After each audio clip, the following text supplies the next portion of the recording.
hati kita akan memuji dan menyembah Tuhan. Saya undang semua untuk bangkit berdiri di rumah masing-masing. Haleluya. Haleluya Yesus, haleluya Tuhan.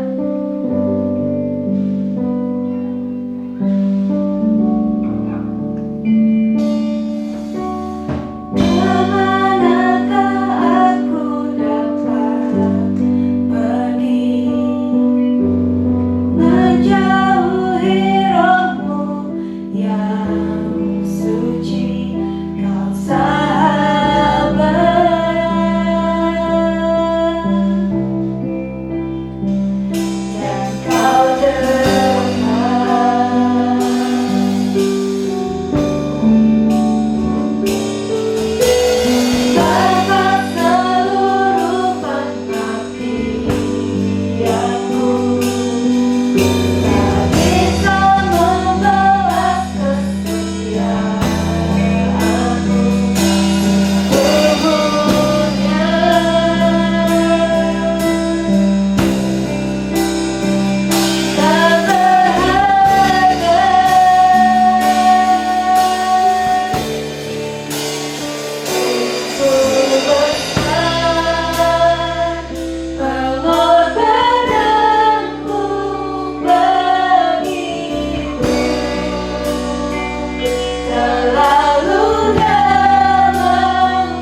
Siapkan hati kami Tuhan untuk memuji dan menyembah-Mu di dalam roh dan kebenaran.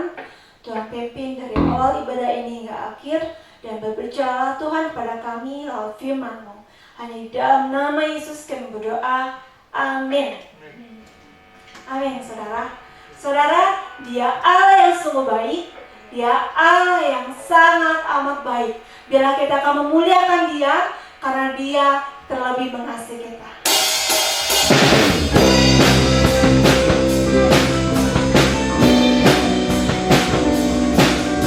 Haleluya. Mari kita nyanyikan kebaikan Tuhan. Haleluya.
Puji Tuhan, Shalom saudara-saudara sekalian. Kita bersyukur kepada Tuhan karena pada hari ini kita ada kesempatan untuk beribadah kepada Tuhan. Meskipun kita berjauhan tetapi kita disatukan di dalam kasih Kristus dan oleh persekutuan Roh Kudus. Baiklah, sebelum saya memberitakan atau membacakan beberapa ayat firman Tuhan pada pagi ini, kita akan berdoa terlebih dahulu. Tuhan akan menolong ibadah kita pada pagi hari ini. Segala kepujian dan syukur Bapa kami persembahkan kepada Engkau, sebab pada hari ini Engkau memberi kesempatan kepada kami untuk kami boleh bersama-sama beribadah kepada Engkau. Hidup kami ini yang sudah diberikan oleh Tuhan, dan biarlah hidup ini boleh menjadi berkat. Terima kasih Tuhan, apa yang Engkau kehendaki dalam kehidupan kami mau supaya kami boleh menjadi berkat dan melakukan kebaikan seperti apa yang Kau telah berbuat baik kepada kehidupan kami.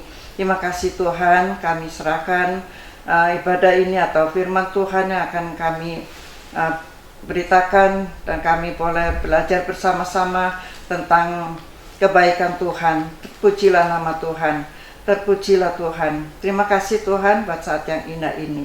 Urapi kami, urapi hamba-Mu Tuhan, dan urapi kami sekalian yang mendengarkan firman Tuhan ini. Dalam nama Tuhan Yesus hamba berdoa. Amin. Puji Tuhan. Dan pada saat ini saya akan berbicara tentang dua kata kecil, yaitu baik sekali. Allah membalas perbuatan yang kita lakukan dengan baik dan tulus hati. Tuhan itu amat baik, dan kalau kita mengingat kebaikan Tuhan, maka kita harus melakukan perkara-perkara yang baik. Seperti apa yang tertulis di dalam Injil Matius pasal 25 ayat 14 sampai ayat 21 mengenai hamba-hamba yang menjalankan tugas dengan kasih dan tulus, dengan baik dan tulus hati yang diberikan oleh tuannya. Mengenai talenta. Talenta melambangkan semua kemampuan, waktu, sumber daya, dan kesempatan untuk melayani Allah ketika masih di bumi ini. Hal-hal ini dianggap oleh Allah sebagai sesuatu yang dipercayakan kepada kita, dan kita bertanggung jawab untuk mengelolanya dengan sebijaksana mungkin.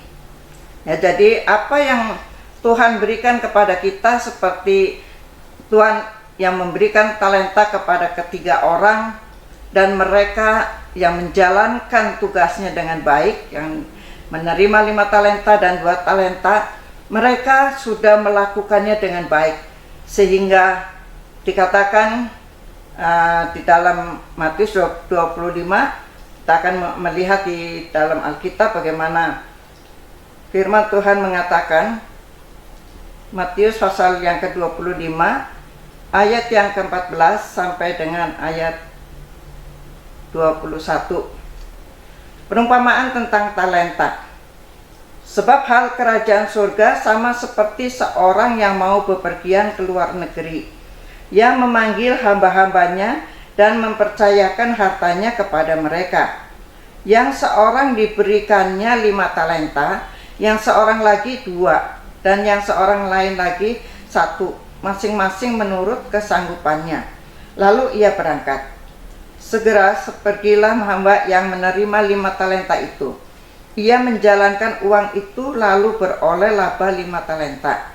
Hamba yang menerima 2 talenta itu pun berbuat demikian juga, dan berlaba 2 talenta. Tetapi hamba yang menerima 1 talenta itu pergi dan menggali lubang di dalam tanah, lalu menyembunyikannya uang tuannya. Lama sesudah itu pulanglah tuan hamba-hamba itu, lalu mengadakan perhitungan dengan mereka. Hamba yang menerima 5 talenta itu datang, dan ia membawa laba 5 talenta. Katanya, Tuan, 5 talenta Tuan percayakan kepadaku. Lihat, aku telah beroleh laba 5 talenta. Maka kata tuannya itu kepadanya, baik sekali perbuatanmu itu, hai hambaku yang baik dan setia. Engkau telah setia dalam perkara kecil, aku akan memberikan kepadamu tanggung jawab dalam perkara yang besar. Masuklah dan turutlah dalam kebahagiaan Tuhanmu.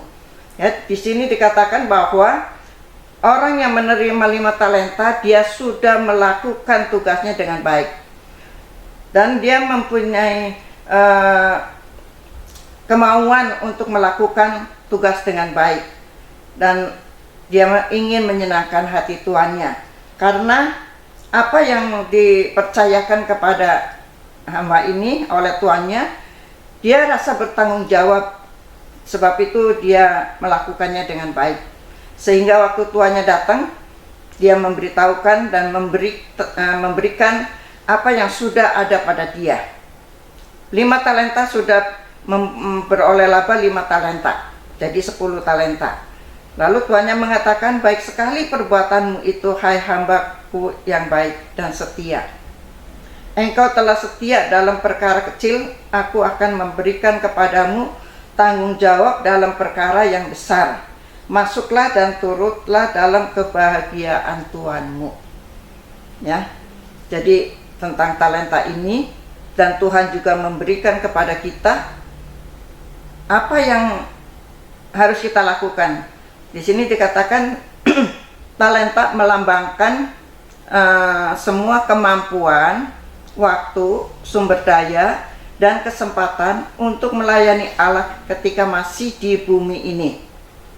Hal-hal ini dianggap oleh Allah sebagai sesuatu yang dipercayakan kepada kita, dan kita bertanggung jawab untuk mengelolanya dengan sebijaksana mungkin.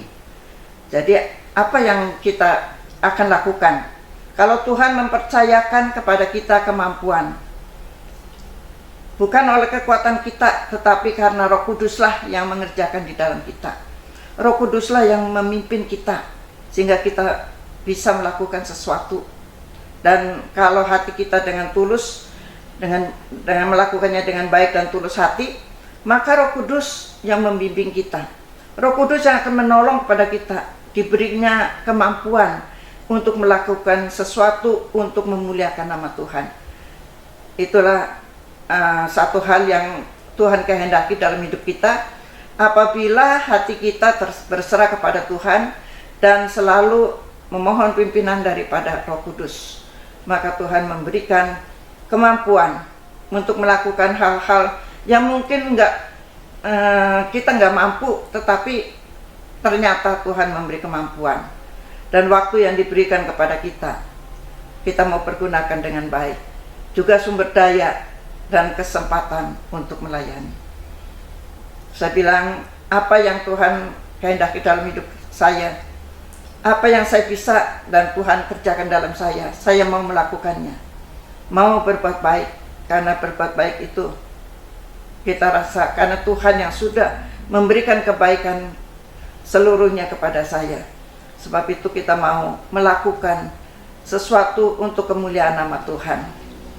Lalu ada satu cerita di dalam 2 Raja-Raja pasal yang keempat tentang perempuan Sunem. Perempuan yang berbuat baik, kita akan melihat di sini di dalam 2 Raja-Raja pasal yang keempat ayat 8 sampai 37. Kisah perempuan Sunem yang kaya ini mengandung 3 episode penting. Ya, karena di sini dikatakan bahwa 2 Raja-Raja pasal yang keempat dari ayat 8, perempuan Sunem dengan anaknya. Ya. Pada suatu hari Elisa pergi ke Sunem. Di sana tinggal seorang perempuan kaya yang mengundang dia makan. Dan seberapa kali ia dalam perjalanan, singgahlah ia ke sana untuk makan. Berkatalah perempuan Sunem itu kepada suaminya, sesungguhnya aku sudah tahu bahwa orang yang selalu datang kepada kita itu adalah abdi Allah yang kudus. Baiklah kita membuat sebuah kamar atas yang kecil yang berdinding batu, dan baiklah kita menaruh di sana baginya sebuah tempat tidur, sebuah meja, sebuah kursi, dan sebuah kandil. Maka apabila ia datang kepada kita, ia boleh masuk ke sana. Inilah kebaikan dari seorang perempuan Sunem yang kaya. sehingga dia menyambut kedatangan Nabi Elisa ini. Apabila datang ke Sunem, diajaknya makan, lalu dia berkata kepada suaminya, baiklah kita membuat sebuah kamar yang kecil untuk dia ya, dan kita menaruh di sana sebuah tempat tidur supaya apabila dia datang ke sini bisa nginep ya. Lalu terjadilah itu, dan waktu sudah ada tempat untuk Elisa nginep di tempat itu, pada suatu hari, ayat yang ke-11, pada suatu hari datanglah ia ke sana, lalu masuklah ia ke kamar atas itu dan tidur di situ. Inilah Elisa. Kemudian berkatalah ia kepada Gehazi bujangnya, panggillah perempuan Sunem itu. Lalu dipanggilnyalah perempuan itu, dan dia berdiri di depan Gehazi. Elisa telah berkata kepada Gehazi, cobalah katakan kepadanya, sesungguhnya engkau telah sangat bersusah-susah seperti ini untuk kami. Apakah yang dapat kuperbuat bagimu? Adakah yang dapat kubicarakan tentang engkau kepada raja atau kepada tentara? Jawab perempuan itu, aku ini tinggal di tengah-tengah kaumku. Kemudian berkatalah Elisa, apakah yang dapat kuperbuat baginya?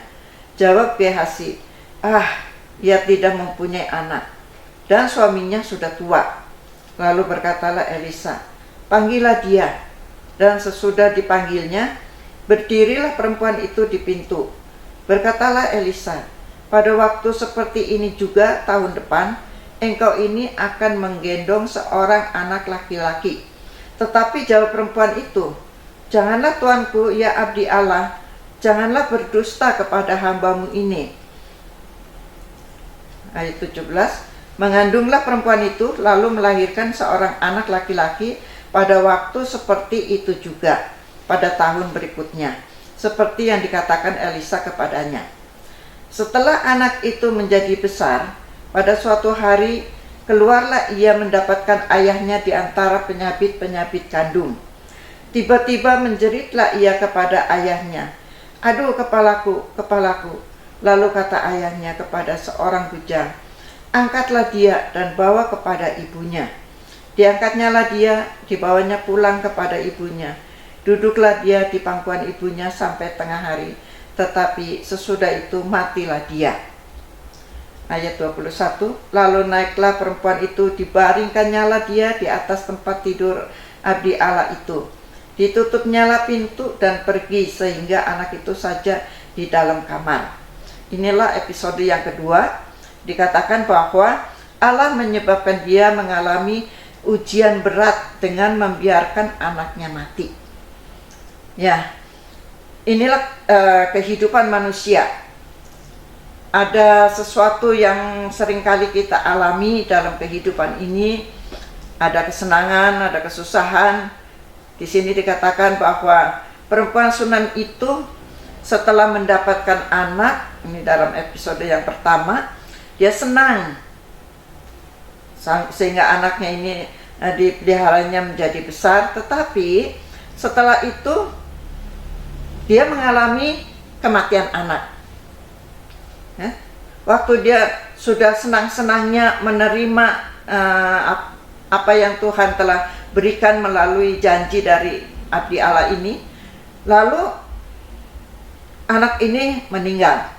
Dan waktu anak ini meninggal, dia tidak putus asa. Perempuan Sunem ini dia tidak putus asa.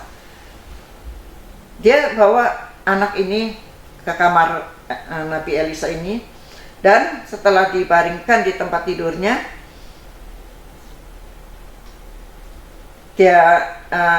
dia tutup pintu dan pergi. Dan pergi kemana? Pergi mencari abdi Allah itu. Karena dia tahu apa yang telah abdi Allah itu katakan, dan itu terjadi. Setahun kemudian dia dapat anak seperti janjinya. Sekarang anak ini meninggal. Jadi waktu itu dia pergi kepada Elisa, pada abdi Allah ini. Karena dia tahu apa yang harus dilakukannya. Dan karena kepercayaan atau perempuan ini dia berpegang teguh kepada janji Allah, jadi dia tinggalkan anak itu di kamar Elisa ini, Dia pergi mendapatkan Elisa di tempatnya. Dikatakan dari ayat 22 mengatakan, sesudah itu ia memanggil suaminya serta berkata, suruh kepadaku salah seorang bujang dengan membawa seekor keledai betina. Aku mau pergi dengan segera kepada abdi Allah itu dan akan terus pulang. Berkatalah suaminya, mengapakah pada hari ini engkau hendak pergi kepadanya? Padahal sekarang bukan bulan baru dan bukan hari Sabat. Jawab perempuan itu, jangan khawatir. Dipelananyalah keledai itu dan berkatalah ia kepada bujangnya, tuntunlah dan majulah. Jangan tahan-tahan aku dalam perjalananku, kecuali apabila kukatakan kepadamu. Demikianlah perempuan itu berangkat dan pergi kepada abdi Allah di Gunung Karmel. Segera sesudah abdi Allah melihat dia dari jauh, berkatalah ia kepada Gehazi bujangnya, lihat, perempuan Sunem itu datang. Larilah menyongsongnya dan katakanlah kepadanya, selamatkah engkau, selamatkah suamimu, selamatkah anak itu? Jawab perempuan itu, selamat.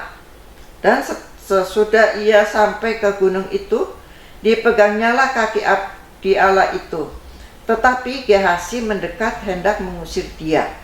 Lalu berkatalah abdi Allah, biarkanlah dia, hatinya pedih. Tuhan menyembunyikan hal ini daripadaku, tidak memberitahukannya kepadaku. Lalu berkatalah perempuan itu, adakah ku minta seorang anak laki-laki daripada tuanku? Bukankah telah kukatakan, jangan aku diberi harapan kosong? Maka berkatalah Elisa kepada Gehazi, ikatlah pinggangmu, bawalah tongkatku di tanganmu, dan pergilah. Apabila engkau bertemu dengan seseorang, janganlah beri salam kepadanya, dan apabila seseorang memberi salam kepadamu, janganlah balas dia. Kemudian taruhlah tongkatku ini di atas anak itu. Tetapi berkatalah ibu anak itu, demi Tuhan yang hidup dan demi hidupmu sendiri, sesungguhnya aku tidak akan meninggalkan engkau. Lalu bangunlah Elisa dan berjalan mengikuti perempuan itu. Adapun Gehazi telah berjalan mendahului mereka dan telah menaruh tongkat di atas anak itu. Tetapi tidak ada suara dan tidak ada tanda hidup. Lalu kembalilah ia menemui Elisa serta memberitahukan kepadanya, katanya, anak itu tidak bangun. Dan ketika Elisa masuk ke rumah, ternyata anak itu sudah mati dan terbaring di atas tempat tidurnya. Sesudah ia masuk, ditutupnyalah pintu, sehingga ia sendiri dengan anak itu di dalam kamar. Kemudian berdoalah ia kepada Tuhan. Lalu ia membaringkan dirinya di atas anak itu dengan mulutnya di atas mulut anak itu dan matanya di atas mata anak itu, serta telapak tangannya di atas telapak tangan anak itu. Dan karena ia meniarap di atas anak itu, maka menjadi panaslah badan anak itu. Sesudah itu ia berdiri kembali dan berjalan dalam rumah itu sekali ke sana dan sekali ke sini. Kemudian meniarap pula lah ia di atas anak itu. Maka bersinlah anak itu sampai 7 kali, lalu membuka matanya. Kemudian Elisa memanggil Gehazi dan berkata, panggillah perempuan Sunem itu. Dipanggilnyalah dia, lalu datanglah ia kepadanya. Maka berkatalah Elisa, angkatlah anakmu ini. Masuklah perempuan itu, lalu tersungkur di depan kaki Elisa dan sujud menyembah dengan mukanya sampai ke tanah. Kemudian diangkatnyalah anaknya, lalu keluar. Ya, episode yang ketiga ini adalah Allah memulihkan nyawa anaknya ketika dia berpegang teguh kepada janji Allah. Mujizat Allah terjadi. Dan kita lihat di sini kebaikan hati dari perempuan Sunem ini. Tuhan telah memberikan kepadanya janji yang sungguh indah. Meskipun mengalami kesusahan dan apa yang telah dikatakannya, Tuhan telah memberikan kesempatan untuk perempuan Sunem ini menikmati mujizat Allah yang dijadikan. Tuhan akan tolong kepada kita semua juga apabila kita mengalami sepertinya perempuan ini dibiarkan. Tapi Tuhan tidak membiarkan begitu saja. seperti biasa dikatakan ujian iman itu sedang berlaku kepada kita. Ya, seperti perempuan Sunam ini mengalami ujian yang berat karena Tuhan membiarkan anaknya itu mati. Tetapi Allah memulihkan karena dilihat bagaimana perempuan Sunam ini berpegang teguh kepada janji Allah. Tuhan itu amat baik, baik sekali. Ya. Seringkali kita lihat di dalam kehidupan kita melupakan kebaikan Tuhan, sehingga banyak orang yang tidak menikmati anugerah atau mujizat Tuhan dinyatakan di dalam kehidupannya. Tapi percayalah, apabila kita percaya kepada Tuhan, berpegang teguh kepada firman Tuhan dan melakukannya, maka Tuhan akan menyatakan mujizatnya. Seperti di sini dikatakan, banyak kali Allah membiarkan umatnya yang setia melewati pencobaan dan penderitaan yang membingungkan. Seperti contoh kepada Ayub, membiarkan umatnya dengan penderitaan yang membingungkan. Apa salahnya Ayub dalam kehidupannya? Allah sendiri memuji Ayub bahwa Ayub adalah seorang yang saleh, seorang yang takut akan Tuhan. Tetapi ternyata di dalam kehidupan Ayub tidak begitu mudah. Di dalam Ayub pasal yang ke-1 dan yang kedua kita melihat di situ apa yang terjadi. Semua harta benda habis, anak-anak habis, mati semua. Dan tubuhnya Ayub sendiri juga habis kena penyakit, kena borok-borok itu. Tetapi karena Ayub yang hidupnya saleh, yang hidup takut akan Tuhan, dia begitu dihina atau teman-temannya yang datang juga tidak menghiburkan, tetapi menuduh dan banyak menyakiti hatinya. Tapi karena Ayub percaya kepada Tuhan, memang ada kata bahwa Ayub seperti ada satu perbantahan dalam perkataannya, tapi akhirnya Ayub dia mengakui kepada Tuhan dan akhirnya Tuhan memulihkan Ayub. Ya, di dalam kehidupan Ayub ini, dalam Ayub 1 dan Ayub 2, pasal 1 dan 2. Tapi kemudian mereka mengalami kasih karunia dan belas kasihnya ketika mereka berpegang erat kepadanya di dalam iman. Inilah kehidupan Ayub. Waktu pada akhirnya Ayub menyerahkan kehidupannya sungguh dengan iman kepada Tuhan, dan Tuhan memulihkan dan memberkati sehingga harus mendoakan teman-temannya itu, dan akhirnya Ayub dipulihkan.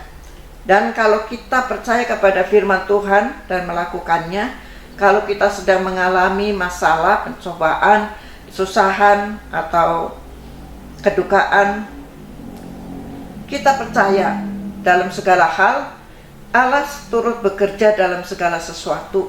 Itulah dalam Roma 8 ayat 28. Kita tahu bahwa Allah turut bekerja dalam segala sesuatu untuk mendatangkan kebaikan bagi orang yang mengasihi Dia, bagi mereka yang terpanggil sesuai dengan rencana Allah. Jadi kalau kehidupan kita yang sudah dipilih oleh Tuhan dan kita hidup bersama dengan Tuhan, lalu kita berserah kepada Tuhan, bagaimana Tuhan memberikan kesempatan di dalam kehidupan kita untuk menikmati baik itu kesukaan maupun kedukaan. Lalu Tuhan amat baik dan Tuhan menyatakan. Dan pas hari ini cici saya dipanggil Tuhan. Lalu saya katakan kepada anaknya, beberapa minggu yang lalu sudah sering saya berdoa bersama di video call gitu. Lalu tadi pagi juga saya bilang kepada anaknya, dan saya bilang, kamu mesti percaya kepada Tuhan, ikhlaskan. Mama sudah senang bersama dengan Tuhan, sudah terlepas bebannya, penderitaannya yang selama ini dialami. Dan tinggal kamu, anak-anak, mantu, cucu dari mama, supaya percaya kepada Tuhan, dan Tuhan akan menolong, Tuhan memberi kekuatan, dan hiduplah percaya kepada Tuhan. Dan hari-hari berikutnya, perempuan Shunem ini bukan saja dia merasakan bahwa dia sudah mendapat mujizat Tuhan dengan anaknya yang dihidupkan kembali, karena dia percaya bahwa Tuhan begitu luar biasa.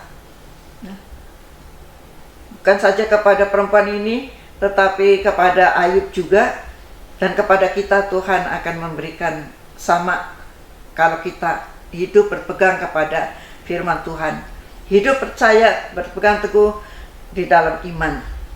Lalu akhirnya perempuan Shunem ini mengalami sesuatu hal lagi yang luar biasa karena kebaikannya. Dia berbuat baik sekali kepada hamba Tuhan ini. Pada satu waktu Elisa mengatakan bahwa ada kelaparan, supaya di dalam 2 Raja-Raja, kembali kita lihat di dalam 2 Raja-Raja pasalnya yang ke-8 ayat 1 sampai ayat yang ke-6. Ayat 1, Elisa telah berbicara kepada perempuan yang anaknya dihidupkannya kembali, katanya, berkemaslah dan pergilah bersama-sama dengan keluargamu, dan tinggallah di mana saja engkau dapat menetap sebagai pendatang, sebab Tuhan telah mendatangkan kelaparan yang pasti menimpa negeri ini 7 tahun lamanya. Lalu berkemaslah perempuan itu, dan dilakukannya seperti perkataan abdi Allah itu. Ia pergi bersama-sama dengan keluarganya, lalu tinggal menetap sebagai pendatang di negeri orang Filistin 7 tahun lamanya. Dan setelah lewat ke-7 tahun itu, pulanglah perempuan itu dari negeri orang Filistin. Kemudian ia pergi mengadukan perihal rumahnya dan ladangnya kepada raja. Raja sedang berbicara kepada Gehasi, bujang abdi Allah itu, katanya, cobalah ceritakan kepadaku tentang segala perbuatan besar yang dilakukan Elisa. Sedang ia menceritakan kepada raja tentang Elisa menghidupkan anak yang sudah mati itu, tampaklah perempuan yang anaknya dihidupkan itu datang mengadukan perihal rumahnya dan ladangnya kepada raja. Lalu berkatalah Gehasi, ya tuanku raja, inilah perempuan itu, dan inilah anaknya yang dihidupkan Elisa. Lalu raja bertanya-tanya, dan perempuan itu menceritakan semuanya kepadanya. Kemudian raja menugaskan seorang pegawai istana menyertai perempuan itu dengan pesan, pulangkanlah segala miliknya dan segala hasil ladang itu sejak ia meninggalkan negeri ini sampai sekarang. Luar biasa apa yang dilakukan Tuhan kepada perempuan yang melakukan perbuatan yang baik sekali kepada abdi Allah ini. Satu waktu ada kelaparan di daerah itu, dan Elisa mengatakan pergilah ya, ke tempat lain karena akan ada kelaparan menimpa negeri ini 7 tahun lamanya. Lalu perempuan ini dia melakukan apa yang dikatakan oleh abdi Allah ini. Karena perempuan itu menunjukkan iman yang sungguh-sungguh dan tetap setia kepada Nabi Allah di tengah-tengah kemurtatan umum. Tuhan menolongnya pada waktu ia membutuhkan pertolongan. Ya, waktu keadaan kenapa negeri itu ditimpa kelaparan sampai 7 tahun? Karena orang-orang yang tidak berharap kepada Tuhan. Tetapi perempuan Shunem ini, dia sungguh-sungguh percaya. Dia sungguh-sungguh melakukan apa yang dikatakan abdi Allah ini. Sehingga dia berkemas, dikatakan ayat yang kedua, lalu berkemaslah perempuan itu dan dilakukannya seperti perkataan abdi Allah itu. Ia pergi bersama-sama keluarganya dan menetap di negeri orang Filistin 7 tahun lamanya. Lalu setelah 7 tahun itu, perempuan ini pulang ke negerinya, tetapi rumah dan ladangnya diambil orang lain. Dan dia kebingungan, kemana ini? Rumah sudah ditempatin orang lain, dan ladang sudah dihakin orang lain. Akhirnya pergilah dia menghadap kepada raja. Dan pada waktu itu, raja sedang berbicara kepada Gehasi, bujang abdi Allah itu. Raja mengatakan, cobalah ceritakan kepadaku tentang segala perbuatan besar yang dilakukan Elisa. Raja ini pengen mendengar apa sih yang dilakukan Nabi Elisa ini. Lalu sementara perempuan ini, Gehasi dengan raja ini sedang berkata-kata ini, sedang ia menceritakan kepada raja tentang Elisa menghidupkan anak yang sudah mati itu, tampaklah perempuan yang anaknya dihidupkan itu datang mengadukan perihal rumahnya dan ladangnya kepada raja. Lalu berkatalah Gehasi, ya Tuanku Raja, inilah perempuan itu dan inilah anak yang dihidupkan Elisa. Jadi bukan kebetulan, tetapi memang waktunya Tuhan untuk menyatakan kebenaran, untuk menyatakan apa yang terjadi dengan perempuan ini, dan semua bisa dinyatakan dengan jelas bahwa anak yang telah dihidupkan itu ada di depan raja ini. Dan semua itu terbuka di hadapan raja. Lalu raja bertanya-tanya, suruh perempuan ini suruh menceritakan semuanya kepada raja. Kemudian raja menugaskan pegawai istana menyertai perempuan itu dengan pesan, pulangkanlah segala miliknya dan segala hasil ladang itu sejak ia meninggalkan negeri ini sampai sekarang. Jadi perempuan ini dia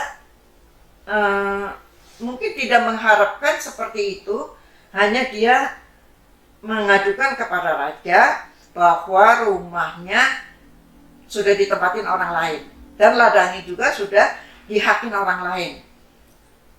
Dan dia ceritakan kejadiannya, mungkin dari permulaan dia menerima abdi Allah ini di rumahnya, membuat kamar di atas, dan apa yang telah terjadi semua diceritakan.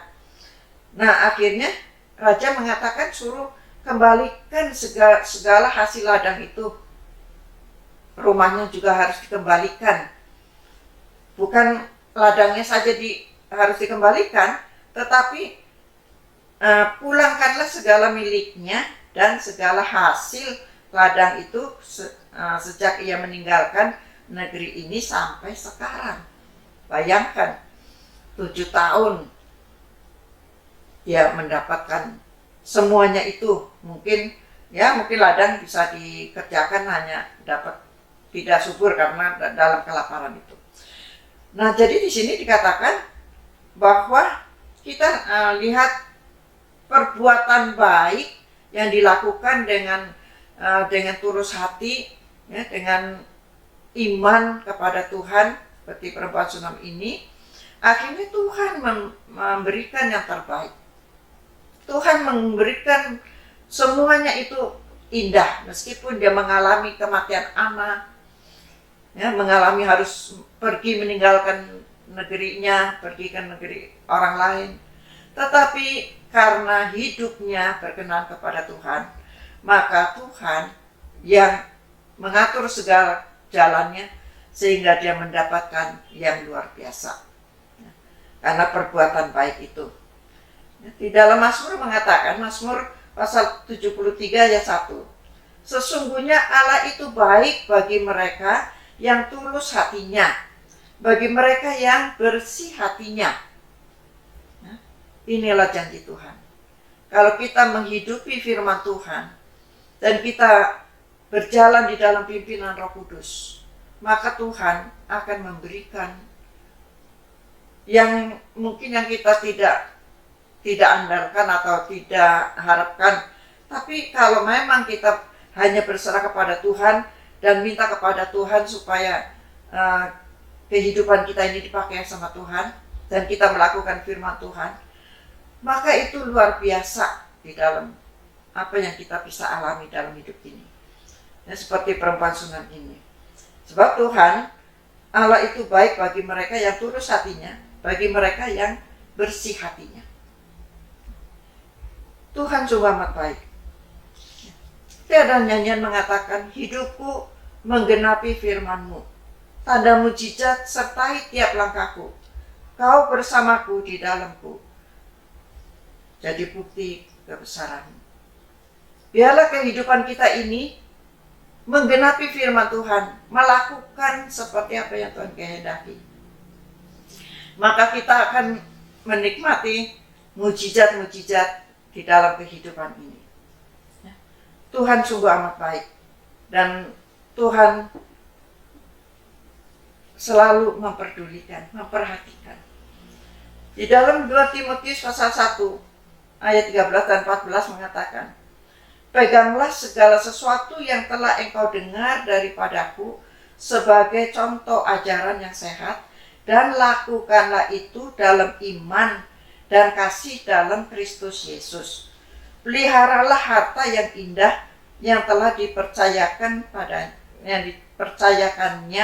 kepada kita oleh Roh Kudus yang diam di dalam kita. Firman Tuhan mengatakan, peganglah segala sesuatu. Peganglah firman Tuhan. Dan apa yang diajarkan kepada kita, ajaran yang sehat, dan lakukanlah itu dalam iman dan dalam kasih dalam Kristus Yesus. Tuhan akan menolong dalam segenap kehidupan kita. Apapun yang Tuhan nyatakan di dalam hidup kita, kita minta kepada Tuhan, teguhkanlah Tuhan, tolonglah supaya saya boleh menjadi berkat. Dan itulah janji saya kepada Tuhan, saya mau melakukan, tetap berpegang teguh kepada firman Tuhan dan melakukannya. Puji nama Tuhan. Biarlah ayat-ayat ini akan menolong pada kita, berpeganglah teguh sesuatu yang kita telah belajar dari firman Tuhan dan lakukan. Tuhan memberkati kehidupan kita masing-masing, dan percayalah bahwa kuasa Tuhan yang menyertai kita. Terima kasih. Tuhan memberkati kita sekalian, ya Roh Kudus yang akan mengerjakan lebih lanjut firman Tuhan di dalam kehidupan kita. Marilah kita akan berdoa dan menyerahkan seluruh kehidupan kita kepada Tuhan. Kalau kita rindu untuk melakukan kebaikan bagi banyak orang, mungkin bagi seseorang, meskipun seringkali kita dicela, kenapa kamu mesti melakukan ini? Mesti sibuk-sibuk begini. Saya bilang, apa yang kita berbuat bagi orang lain seperti kita berbuat kepada Tuhan. Karena itulah firman Tuhan. Kita mau berbuat yang sesuai dengan kehendak Tuhan. Kita akan berdoa, saudara sekalian. Haleluya, haleluya. Tuhan, terima kasih buat hari ini. Engkau yang sudah memberi kesempatan firman Tuhan diberitakan tentang baik sekali. Apabila kami yang sudah menikmati kebaikan Tuhan, pengorbanan Tuhan yang sempurna, kasih Tuhan yang Engkau nyatakan dalam kehidupan kami, dan kami juga yang sudah menikmatinya mau menjadi berkat bagi orang lain.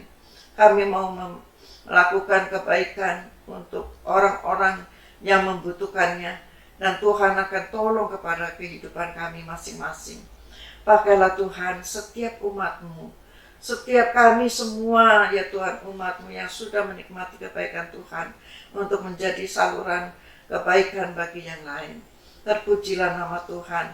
Kami mau serahkan seluruh jemaat Tuhan yang Engkau percayakan di dalam GCI Efrata ini, supaya tangan Tuhan menyertai kami sekalian, dan Roh Kudus mengerjakan firman Tuhan, mengerjakan di dalam kehidupan kami sesuai dengan kehendak Tuhan.